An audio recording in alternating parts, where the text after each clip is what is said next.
The story of Diego Tristán is that of a young player who had to overcome difficulties along the way. From a Sevilla supporting family, he failed to get into the club's youth system due to his lack of height and wound up at rivals Betis. As a kid, I supported Sevilla, like all my family and friends. Then Betis gave me the chance to join their academy. That's the time when you really begin to feel loyalty towards a club, and Betis gave me everything. That's why I would have loved to have played for Betis in the first division. That's a regret I'm always going to have. With neither of the city's two big clubs willing to take a risk on him, the 22-year-old packed his bags for Mallorca. They signed me for the first team, but with Héctor Cooper in charge, it wasn't easy. I'd been the top scorer in the pre-season, but then he told me he wasn't going to play me because he'd signed a couple of Argentinian strikers who he had more faith in. That was hard for me to take. I thought that if I was going to play for the reserves, I might as well have stayed at home.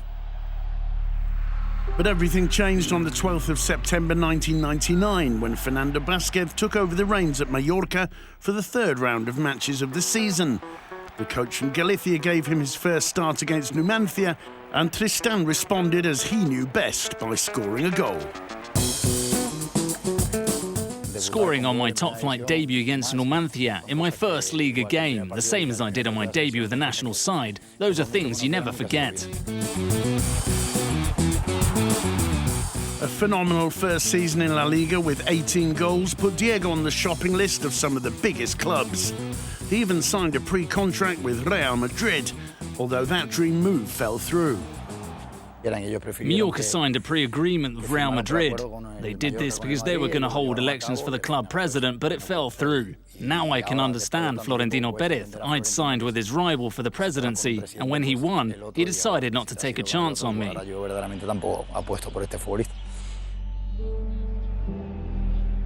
I think the best thing that ever happened to me in my playing career was not signing for Real Madrid.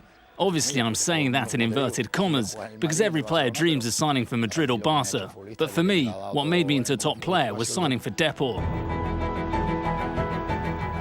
When the Madrid deal fell through, Tristán was delighted to be offered a contract by the then Liga champions, not Barcelona, but Deportivo.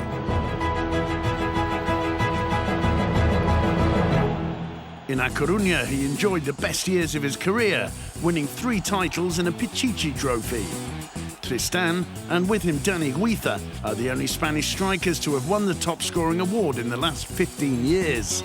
Tristán has his theory as to the reason for the success of Euro Depor. There's no doubt the best years of my career were in A Coruña.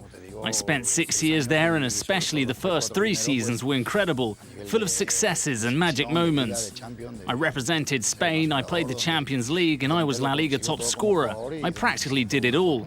I felt like I was privileged, even just going in to train every day. I think we all got on well, but above all, we were especially competitive on the pitch. On match day, that team was as competitive as anyone. When we competed, the team transformed. They were dream years for Deportivo, a team which has gone down in the annals of the Spanish game, and also for Diego Tristán, who still has great friends from that era. I keep in touch with a lot of them. I made great friends: Sergio, Valerón, Manuel Pablo, Luque. I see Naibet a lot too. Above all, that team had the figure of Juan Carlos Valerón. On the pitch, I only had to look at him to know what he was going to do, and vice versa.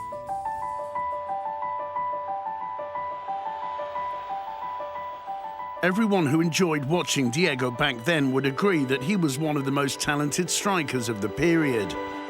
Many believe he could have achieved even more, but the obstacles along the way taught him to see the other side of the coin. My career was incredible. When I was 18, I was playing in the local league in my village. I was playing on dirt tracks. And in 2002, just 6 years later, I played the World Cup when I was just 24. In my village team, there were 3 or 4 friends who were ahead of me, and now they laugh about it. I think the only debt I have would be that I didn't continue at the same level for a few more years. After hanging up his boots at Cardiff, he's now doing what he always wanted to do, helping his local village team, Atlético Algabeño. That's what I'm doing. I'm the senior team coach and I'm running things at the club. We've got 20 teams, 350 kids from the village in the academy. We'll see what happens over the next few years. Hopefully the odd one will make it like I did. But the most important thing is that they're practicing sport and enjoying themselves. Diego Tristán, the wizard of La Algaba, a different kind of striker who made it to the top, but never forgot about his roots.